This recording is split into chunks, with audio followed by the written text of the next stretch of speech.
Welcome to the EZLynx course about remarketing policies.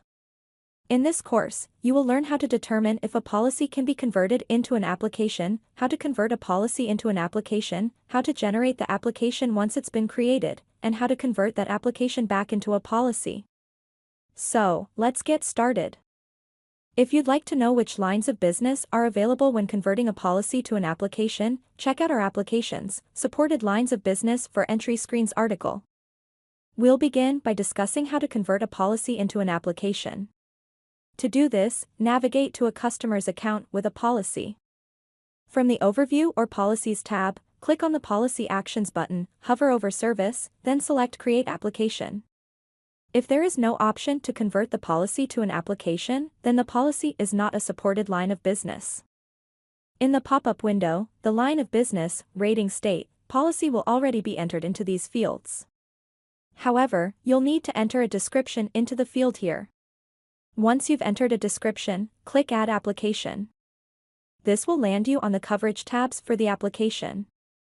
Notice that the fields are pre-filled with the information from the policy.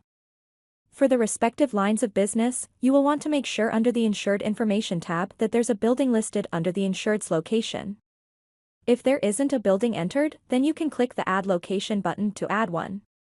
We suggest reviewing all of the information in each section of the application by clicking on the respective tabs and updating any necessary coverage information. Once everything is set up, click Save and Close. Once the application is created, you can generate the Accord form by navigating to the Applications tab, clicking on Forms, then selecting the Accord form you would like to generate. Once it's created, you can find the Accord form on the Documents tab where you have the option to download or send it. Next, navigate back to the Applications subtab on the Overview tab.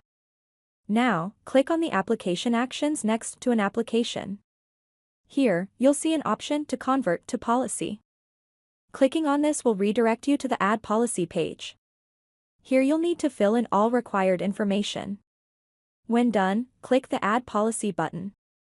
You will now be able to find your new policy listed on the Overview and Policies tabs. That's all for this EZLynx course on remarketing policies. You should now know how to determine if a policy can be converted into an application, how to convert a policy into an application, how to generate the application once it's been created, and how to convert that application back into a policy. Thanks for watching.